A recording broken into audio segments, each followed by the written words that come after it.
Well, the perfect Thanksgiving turkey starts with the quality of the turkey you purchase. So look for an all-natural turkey, one that's raised without antibiotics, hormones, preferably free range, and also one that's not overly injected with sodium and other solutions.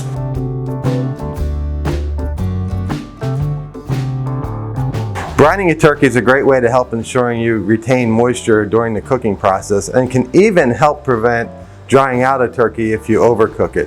There are a lot of brine recipes to be found online, but basically a brine is a salt and generally sugar-based solution that you soak the turkey in for a couple of hours or even overnight so that it ends up absorbing into the bird, and again helping prevent some of that dryness and increasing the flavor of the bird.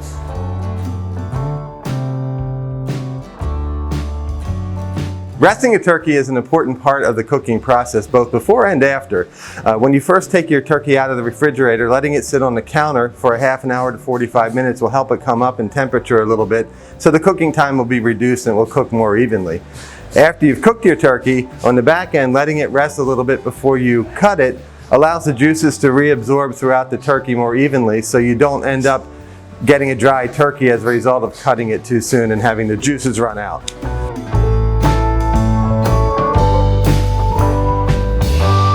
Well, my mom would argue with me on the cooking stuffed versus unstuffed, but in general, from a food safety standpoint, you want to cook a turkey unstuffed. In order to get the stuffing up to a proper temperature where it's safe to eat, you generally end up overcooking the meat in the turkey. So we always recommend cooking your stuffing separately, and then technically some people would then call that a dressing instead of a stuffing.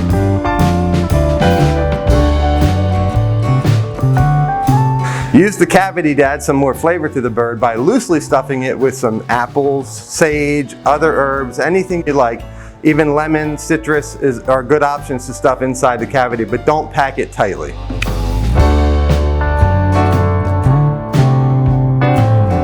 There are a lot of different ways to cook a turkey. Most importantly is to make sure you're cooking the turkey to a proper temperature. Generally, you want to cook a turkey to about 160 degrees inside the joint between the thigh and the bird itself, or 160 degrees in the breast, and when you let it rest, it will come up to a higher temperature.